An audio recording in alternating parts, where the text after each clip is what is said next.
Ezekiel chapter 47.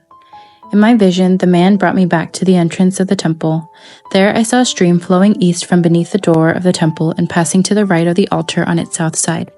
The man brought me outside the wall through the north gateway and led me around to the eastern entrance.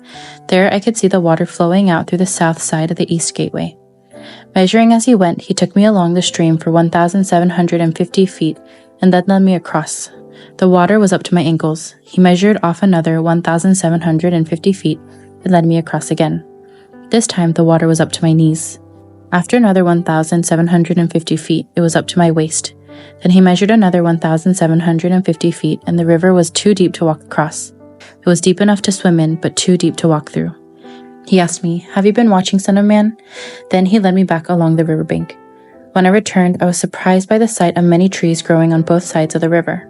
Then he said to me, "This river flows east through the desert into the valley of the Dead Sea. The waters of this stream will make the salty waters of the Dead Sea fresh and pure. There will be swarms of living things wherever the water of this river flows. Fish will abound in the Dead Sea, for its waters will become fresh. Life will flourish wherever this water flows. Fishermen will stand along the shores of the Dead Sea, all the way from En-Gedi to En-Eglaim. The shores will be covered with nets drying in the sun. Fish of every kind will fill the Dead Sea, just as they fill the Mediterranean. But the marshes and swamps will not be purified. They will still be salty. Fruit trees of all kinds will grow along both sides of the river. The leaves of these trees will never turn brown and fall, and there will always be fruit on their branches. There will be a new crop every month, for they are watered by the river flowing from the temple. The fruit will be for food and the leaves for healing. This is what the Sovereign Lord says: Divide the land in this way, for the 12 tribes of Israel. The descendants of Joseph will be given 2 shares of land. Otherwise, each tribe will receive an equal share. I took a solemn oath and swore that I would give this land to your ancestors, and it will now come to you as your possession.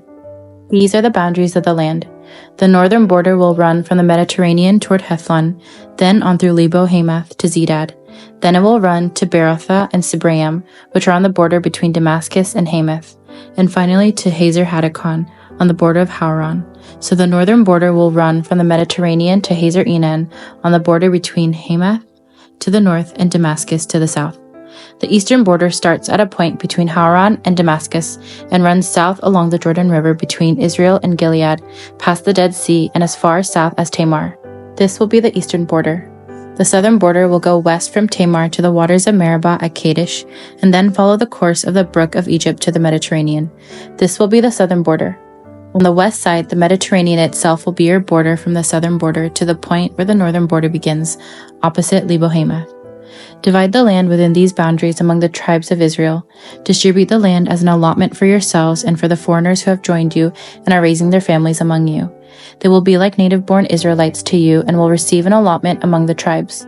These foreigners are to be given land within the territory of the tribe with whom they live now. I, the Sovereign Lord, have spoken. Amen. This chapter begins with a vision of Israel's restoration and the life-giving water flowing from the temple. Ezekiel, led by the Lord, sees water flowing from beneath the temple threshold.